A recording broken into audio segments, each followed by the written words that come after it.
My name is Sophia Bennett. I'm 34 years old, and I've been married to my husband for 9 years. Last Saturday, we were hosting a housewarming party at the new home we had just finished building, a place we had saved for and dreamed about for almost a decade. But halfway through the evening, right when I was about to give a small toast in the kitchen, my sister-in-law stood up in front of everyone and accused me of stealing her mother's diamond pendant. She even pulled out her phone and showed photos of the pendant hidden in what she claimed was my jewelry drawer. Within seconds, the whole room turned cold. My husband's face strained of color, his mother pressed a hand to her mouth, and people I had known for years suddenly wouldn't meet my eyes.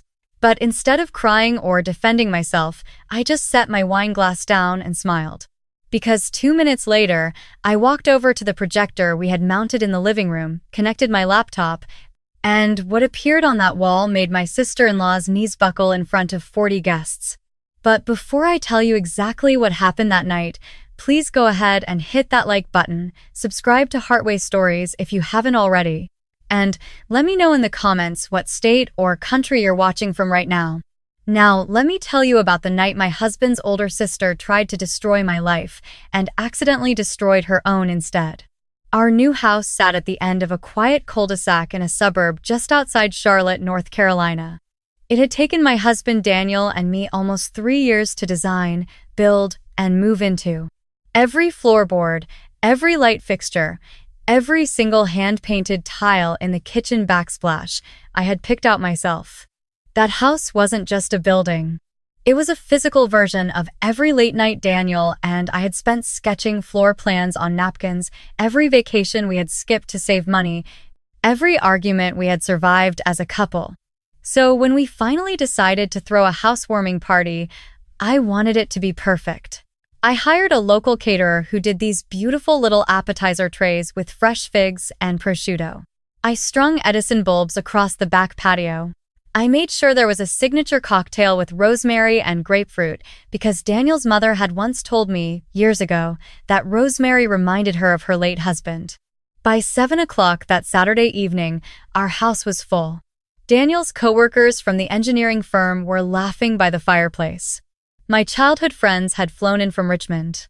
My parents were in the kitchen chatting with Daniel's mother, and for a brief moment, watching them all together, I felt something I hadn't felt in a long time. I felt safe. But then I saw her. My husband's older sister, Vivian, standing near the bar cart in a deep red dress, swirling a glass of wine and watching me the way a cat watches a bird through a window. Vivian and I had never gotten along. From the very first Thanksgiving I attended as Daniel's girlfriend, she had taken one look at me, a girl from a modest family who had worked her way through design school on scholarships, and decided I wasn't good enough for her little brother. Over the years, she had perfected the art of the invisible insult. She would compliment my dress and then ask if I had found it on sale. She would smile at my parents and then whisper to Daniel's mother that it was nice to see people from different backgrounds trying so hard. And every holiday, without fail, she would manage to corner Daniel at some point in the kitchen and remind him that he could have done better. For 9 years, I swallowed all of it. I told myself that every family had one, that it wasn't worth the fight, that Daniel loved me, and that was enough. But something about the way Vivian was watching me that night made the back of my neck go cold. She looked too calm, too prepared. She kept glancing toward her purse, which was sitting on the entryway table, and every few minutes she would lean in and whisper something to one of Daniel's aunts. I made my way over to Daniel, who was pouring a drink for his uncle, and slipped my hand into his. "You okay?" he asked, kissing the top of my head. "I'm fine," I lied. "Just tired. I think I'll do the toast after dinner." He smiled and squeezed my hand. He had no idea. He never really had any idea when it came to his sister. Around 8:30, the caterer brought out the main course, a beautiful roasted chicken with lemon and garlic. People gathered around the long farmhouse table in our dining room, and Daniel's mother, Margaret, stood up to say a few words. She was a sweet woman in her late 60s, always a little nervous, always trying to keep the peace between her 2 children. She raised her glass and said she was so proud of Daniel and so grateful to me for making her son so happy. For a moment, Her eyes got a little watery, and she reached across the table to squeeze my hand. That's when Vivian cleared her throat. "Before we go any further," she said, her voice cutting through the room like a blade, "I think there's something everyone needs to know." The room went quiet. Daniel frowned. His mother looked confused. I felt my stomach drop into my shoes because I had seen that exact expression on Vivian's face before, right before she had once told my own mother, at our engagement party, that she hoped I knew what I was getting into. Daniel stood up halfway out of his chair. "Vivi, not now. We're in the middle of—" "No, Daniel, I'm sorry, but I can't stay quiet anymore." She turned to face the table, her eyes wet, her voice shaking in that carefully rehearsed way that makes people lean in and listen. "Mom, I have to tell you something. And I'm so sorry, because I know tonight is supposed to be happy, but I can't sit here and pretend anymore." Margaret's face went pale. "Vivian, what is it? What's wrong?" Vivian took a deep breath. Then she looked directly across the table at me. "Mom's diamond pendant is missing. The one Dad gave her on their 25th anniversary. The one she said she was going to pass down to me someday." Margaret's hand flew to her collarbone, where the pendant had always hung. Her eyes filled with tears almost instantly. "Oh, honey, I'm sure I just misplaced it. I haven't been able to find it for a few weeks, but—" "You didn't misplace it, Mom." Vivian's voice cracked on cue. "I found it." Daniel's uncle set his fork down. My father, at the other end of the table, straightened slowly. 40 people were watching Vivian now, and she was glowing in the attention. "I found it," she repeated, "in Sophia's jewelry drawer. In her bedroom. Upstairs. Tonight." The air left the room. I heard someone gasp. My childhood friend Rachel, sitting 2 seats down, whispered, "What?" under her breath. Daniel slowly turned to look at me, his face a mixture of confusion and something else, something I had never seen on him before, doubt. Vivian pulled out her phone. "I took pictures. I didn't want to believe it either, Mom. But I went upstairs to use the bathroom, and I had this feeling. And when I opened her top drawer, there it was, buried under a bunch of costume jewelry." She held her phone up and started passing it around the table. I could see the photos from where I sat. My jewelry drawer pulled open, and nestled between a pair of silver earrings I had bought on my honeymoon, the unmistakable shape of Margaret's diamond pendant, the one I had complimented her on 100 times. People were whispering now. Daniel's Aunt Judith shook her head slowly and muttered, "I can't believe this."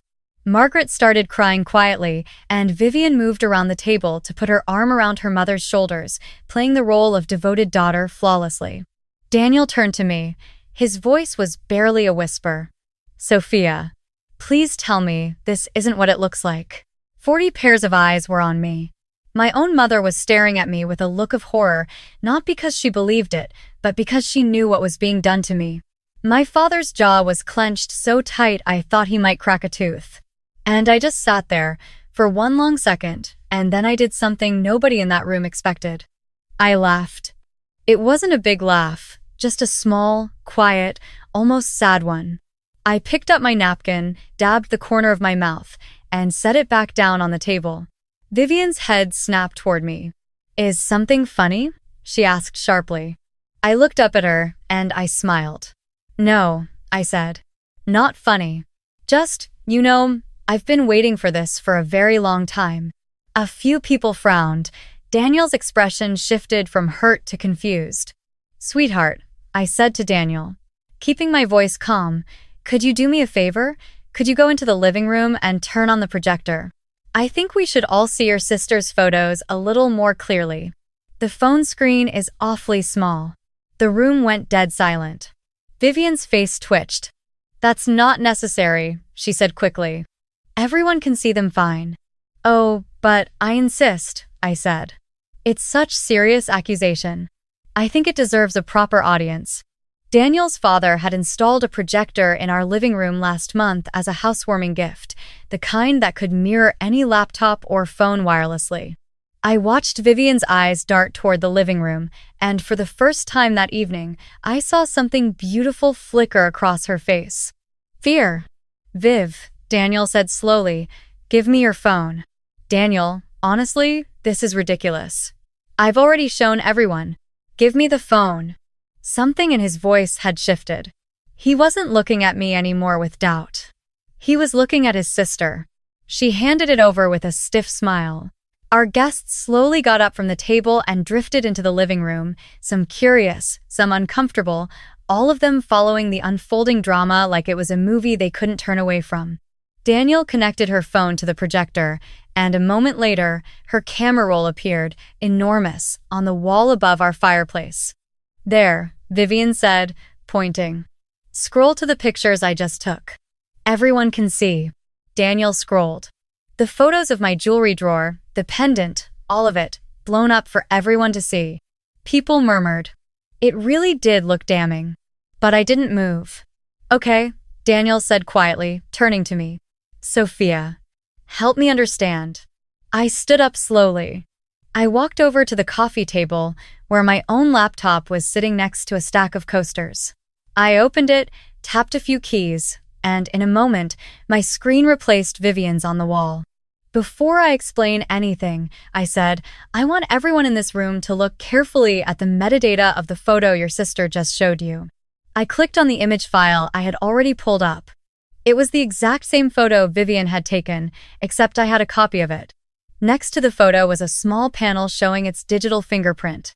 Timestamp. Device. Location. The photo had been taken at 7:14 p.m. that evening. From Vivian's phone. In our upstairs guest bedroom. You told everyone you went upstairs to use the bathroom, I said, and found this on accident. But you took this photo 45 minutes ago. Before dinner. Before your little speech. And the timestamp doesn't lie. Vivian's face went white. That doesn't prove anything. I went up, I saw it, I took a picture. I'm not finished, I said gently. I clicked to the next image on my laptop. It was a still shot from a security camera.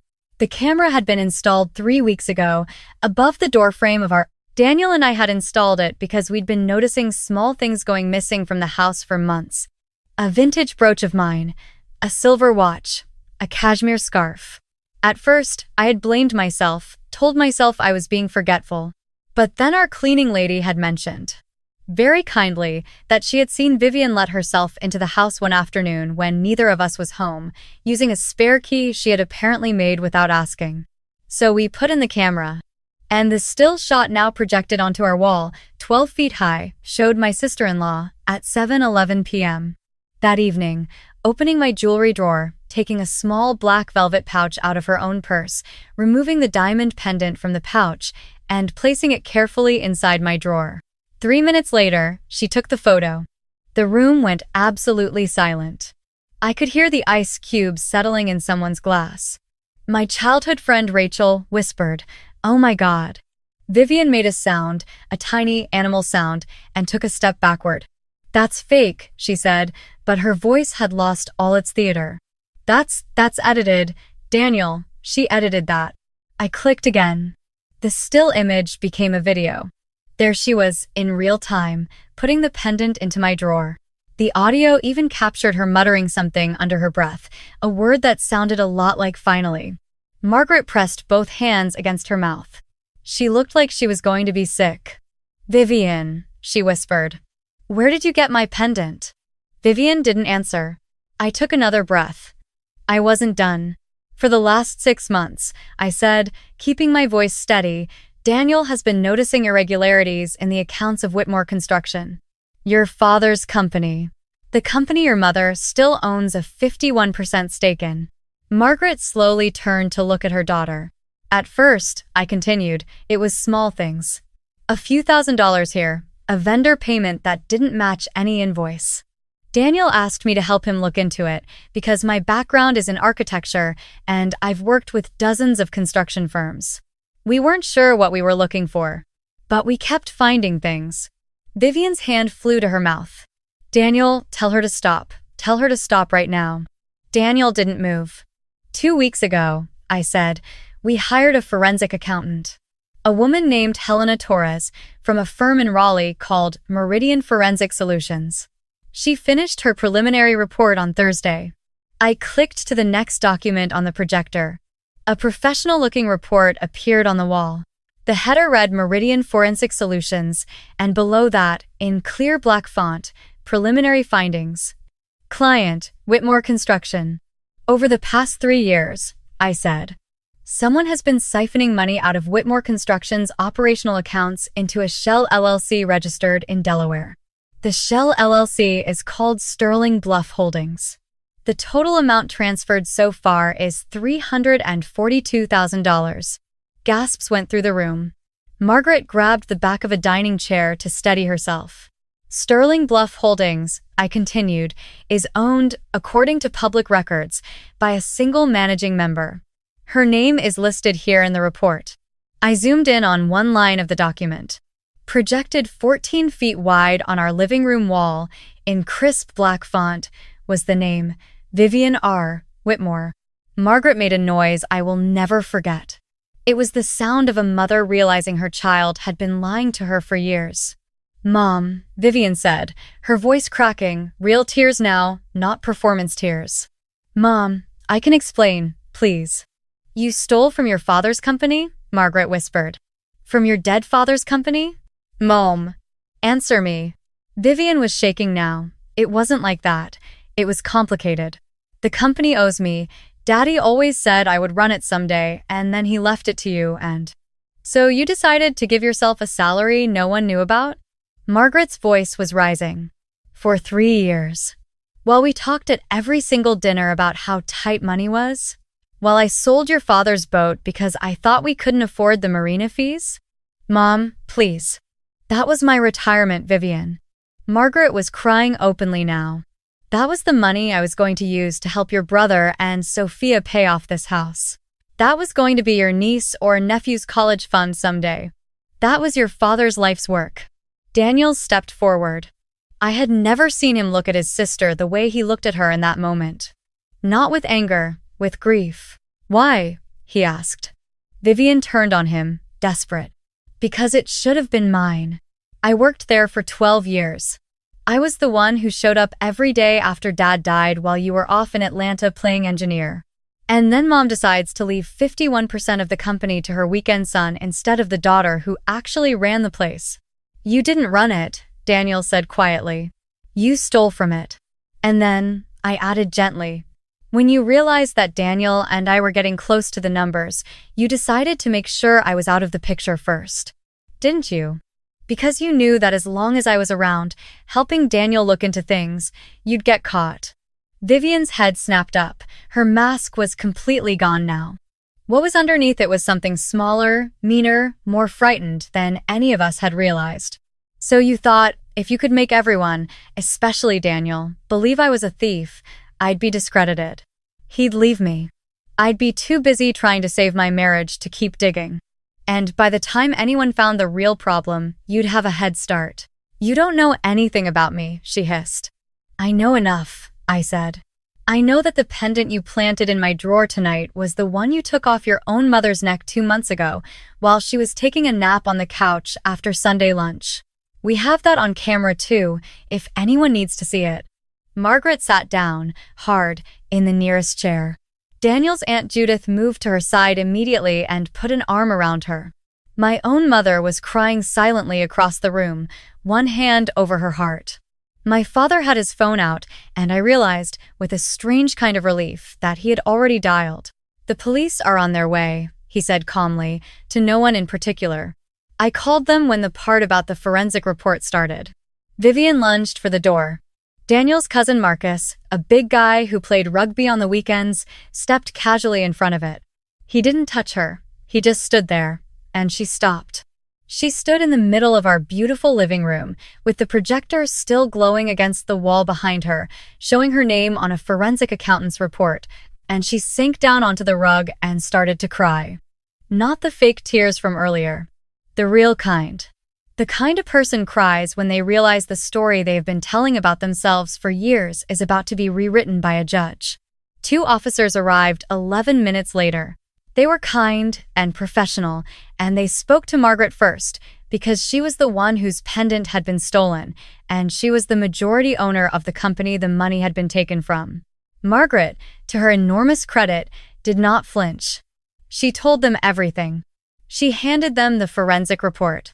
She told them her daughter had been stealing from her husband's legacy. And when they asked if she wanted to press charges, she closed her eyes for a long moment, and then she said yes. They put Vivian in handcuffs in our foyer. She didn't resist. She just kept her eyes on the floor. As they led her out the front door, past the Edison bulbs I had hung on the patio that morning, I felt Daniel's hand find mine. Most of our guests had gone quiet. A few had slipped out during the commotion. But Rachel, my oldest friend, walked over and hugged me so tight I almost couldn't breathe. My parents came next. Then Daniel's Aunt Judith, who whispered in my ear, "I'm so sorry I ever listened to her about you, for any of it." That could have been the end of the night. We could have quietly asked everyone to leave, closed the door, and tried to piece ourselves together. But Margaret, my sweet mother-in-law, who had spent the last hour aging 10 years in front of my eyes, walked over to me and took both of my hands in hers. "I owe you an apology," she said. Her voice was raw. "For 9 years, I listened to her. I let her put things in my head about you. I let her convince me you were after Daniel's money, that you weren't the right kind of girl for our family, that you had somehow tricked my son. And every time I let her whisper in my ear, I was letting her build the cover for what she was really doing. I am so sorry, Sophia." I hugged her. I didn't have words for what I was feeling. 9 years of tiny, sharp comments, a feeling like I had to prove myself at every holiday, of wondering if I really was somehow not good enough. All of that melted into Margaret's shoulder as she cried against mine. When she pulled back, she turned to the room. There were maybe 15 guests left, mostly close family and old friends. "I think," she said, with a small, shaky smile, "that Daniel and Sophia deserve to cut their housewarming cake now." There was a beat of stunned silence, and then my father laughed, the loud, booming laugh he uses when he's trying not to cry, and he clapped his hands and said, "Well then, let's cut the damn cake." We did. The caterer brought it out, a 2-tier lemon cake with little sugar flowers that Daniel's mother had helped me pick out. Daniel and I cut the first slice together, his hand over mine on the knife, and when the room applauded, I looked up at him and realized he was already looking at me. "I'm sorry," he whispered. For the 3 seconds I believed her. "I'm so sorry." "I know," I said. "It's okay." "No," he said. "It's not. But I'll spend the rest of my life making sure it never happens again." 6 months have passed since that night, and I want to tell you how it ended, because I know some of you are going to want to know.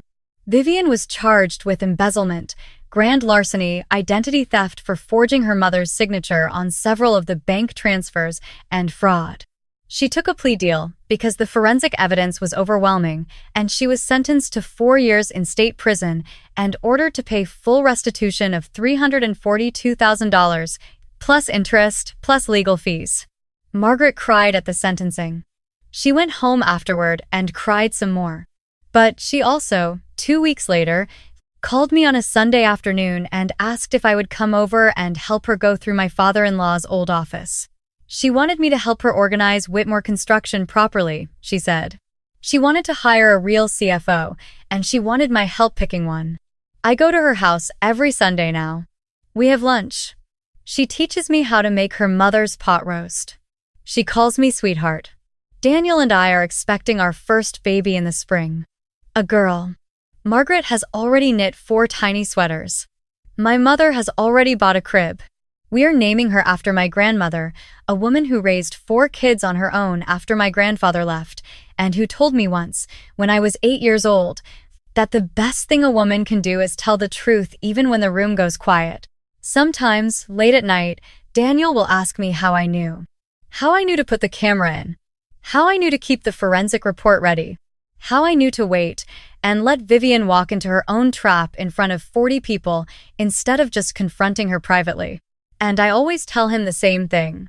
When someone spends 9 years telling the world that you don't belong, eventually you realize they're not telling that story about you. They're telling it about themselves. And sooner or later, if you're patient enough, if you're smart enough, and if you love yourself enough to wait for the right moment, they will hand you the proof. You just have to be ready to turn on the projector.